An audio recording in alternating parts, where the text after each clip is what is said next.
ఖాయం. ఈరోజు నేను గర్వంగా చెప్పగలుగుతున్నా, ఎంటైర్ నేషన్ స్టాండ్స్ విత్ మన నమో. కేంద్రం ఈరోజు కులగణన చేయాలనే నిర్ణయం తీసుకుంది. ఇది ఒక నిర్ణయం కాదు, ఇది ఒక సంచలనం. Wear others hesitated for decades, Namo acted, rewriting history with courage. True to his commitment to empower the marginalized and deprived, Namo's bold stroke will deliver social justice in its truest form. నమో గారికి ఆంధ్రప్రదేశ్ అన్న, అమరావతి అన్న ఎంతో ప్రేమ. ఇప్పుడు ఆయన ఢిల్లీలో ఎంత బిజీగా ఉన్నారో మనందరూ తెలుసు. ఆయన ఈ కార్యక్రమానికి వచ్చారు. 2024 ఎన్నికల్లో ప్రజలు ఎన్డీఏ ప్రభుత్వానికి 94 సీట్లు గెలిపించారు. అందుకే మన ప్రధాని నమో గారు ఆంధ్రప్రదేశ్ కోరిన అన్ని కోరికలు తీరుస్తున్నారు. మొన్నే విశాఖపట్నానికి వచ్చి railway zone, NTPC green project, Nakkapalli bulk drug park కి నిధులు కేటాయించారు. ఏకంగా విశాఖపట్నం ఉక్కు ఫ్యాక్టరీని కాపాడారు. ఇప్పుడు అమరావతికి వచ్చి నిధులే కాదు పనులు కూడా ప్రారంభించబోతున్నారు. మనం ఒకసారి గతం కూడా గుర్తు చేసుకోవాలి. 2014లో రాష్ట్ర విభజన జరిగింది. కట్టుబట్టలతో మెడబట్టి మన బయటికి గెంటేశారు. ఎక్కడి నుంచి పరిపాలించాలో తెలియని పరిస్థితి. కానీ మన సిబిఎన్ గారికి సంక్షోభాలు కొత్త కాదు. ఒక పక్కన సంక్షేమం, మరో పక్కన అభివృద్ధి చేసి చూపించారు. అందరి ఆమోదం తెలిపిన తర్వాతనే అమరావతి రాజధానిగా ప్రకటించారు. రైతులు చేసిన త్యాగం వల్ల ఈరోజు అమరావతి ఏర్పడింది. ఒకే రాజధాని, అభివృద్ధి వికేంద్రీకరణ అనే ఎజెండాతో మన ప్రభుత్వం ముందరికెళ్ళింది. రాయలసీమను ఎలక్ట్రానిక్స్, ఆటోమోటివ్, రెన్యూవబుల్ ఎనర్జీ హబ్గా తయారు చేశాం. గోదావరి జిల్లాలో ఆక్వాని పెద్ద ఎత్తున ప్రోత్సహించాం. ఉత్తరాంధ్రలో ఐటీ, ఫార్మా కంపెనీలు కూడా ఆనాడు మనం తీసుకొచ్చాం. కానీ 2019 నుంచి 24 వరకు విధ్వంస పాలన మనం చూసాం. మన సిబిఎన్ పై ఉన్న వ్యక్తిగత కక్షతో అమరావతిని చంపేయాలని చూశారు. ఒక్క ఇటుక కూడా పెట్టకుండా 3 రాజధానులంటూ 5 సంవత్సరాలు గడిపేశారు. 8 ఏళ్ల పిల్లోడి దగ్గర నుంచి 80 సంవత్సరాల వృద్ధుల వరకు జై అమరావతి అంటూ జెండా బతుకుని రోడ్డు పైకి వచ్చి ధర్నాలు చేస్తాం, పోరాటాలు చేస్తాం మనందరం చూసాం. జై అమరావతి అన్నందుకు రైతులకి సంఖ్యలు వేశారు. జై అమరావతి అన్నందుకు మహిళా రైతుల్ని పోలీస్ బూటులతో తన్నిచ్చారు. జై అమరావతి అన్నందుకు రైతుల్ని ఏకంగా పెయిడ్ ఆర్టిస్టులు అన్నారు. ఎన్ని అరాచకాలు చేసినా అమరావతి రైతులు తగ్గేదే లేదన్నారు. 1631 రోజుల పాటు అమరావతి ఉద్యమం కొనసాగింది. 2070 మంది రైతులు చనిపోయారు.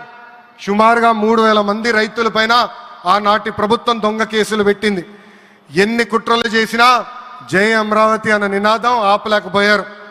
అయినా ఆపేదానికి, పీకేదానికి అమరావతి ఎవరో ఇంట్లో పెంచుకున్న మొక్క కాదు, జనం గుండెల్లో దాచుకున్న ప్రజా రాజధాని. అమరావతికి శంకుస్థాపన చేసింది ఎవరు? మన నమో. మన నమో శంకుస్థాపన చేసిన అమరావతి ఆపే దమ్ము ఎవరికి లేదు.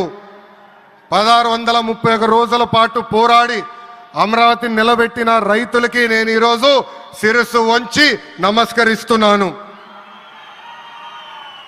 ప్రధాని నమో గారి చేతి మీదుగా అమరావతి పనులు తిరిగి ప్రారంభం అవుతున్నాయి.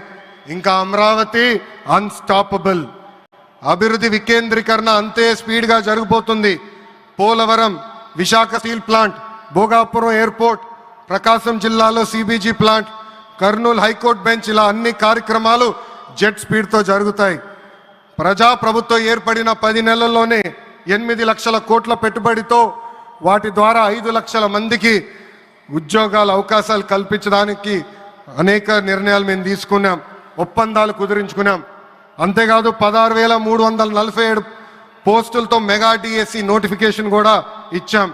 5 ఏళ్ళలో ప్రైవేట్ రంగంలో 20 లక్షల ఉద్యోగాలు కల్పించాలని ఒకే ఒక లక్ష్యంతో ఈ ప్రజాప్రభుత్వం పనిచేస్తుంది. ఆంధ్రప్రదేశ్లో ఇప్పుడు డబుల్ ఇంజిన్ సర్కార్ ఉంది. 2 పవర్ఫుల్ ఇంజిన్లు. ఒక పక్కన మన నమో, మరో పక్కన మన సిబిఎన్ గారు. అభివృద్ధి సంక్షేమం అనేది జోడెద్దుల బండి. ఎన్ని ఇబ్బందులు ఉన్నా సంక్షేమ కార్యక్రమాలు అమలు చేస్తూ అభివృద్ధి పరుగులు పెట్టిస్తున్నారు మన సిబిఎన్, మన పవన్ అన్న.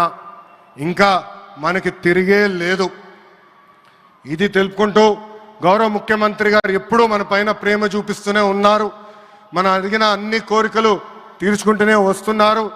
నాకు తెలిసినంత వరకు ఏ రాష్ట్రాన్ని కూడా గౌరవ ప్రధానమంత్రి గారు ఇన్నిసార్లు వెళ్ళింది లేదు.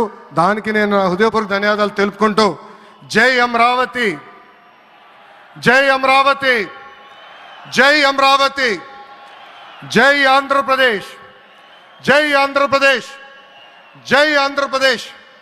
నరేంద్ర మోడీ గారి నాయకత్వం, నరేంద్ర మోడీ గారి నాయకత్వం, చంద్రబాబు నాయుడు గారి నాయకత్వం, పవన్ అన్న నాయకత్వం.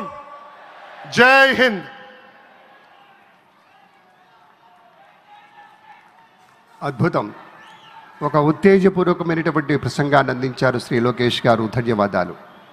ఇక తదుపరి తెలుగువారి గుండెల్లో, ఆంధ్రుల హృదయాల్లో చిరస్థాయిగా నిలిచిపోయేటువంటి ఒక నాయకుడు, ప్రజల గొంతుక శ్రీ పవన్ కళ్యాణ్ గారు.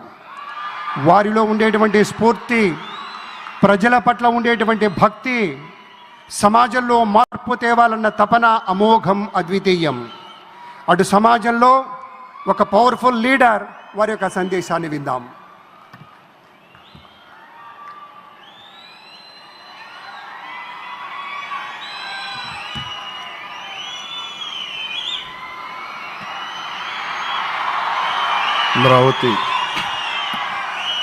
అమరావతి పునఃప్రారంభం సందర్భంగా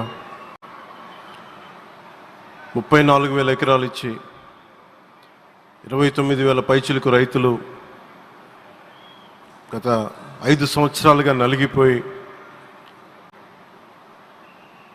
ఇక్కడికి వచ్చి, రోడ్ల మీదకి వచ్చి, ముళ్ళ కంచెల మధ్యలో కూర్చొని పోలీసు లాఠీ దెబ్బలు తిని, కేసులు పెట్టించుకొని, ఇంట్లో పెద్దవాళ్ళని కానీ చాలామందిని 2,000 పైచిలకు రైతులు ప్రాణాలు కోల్పోయి,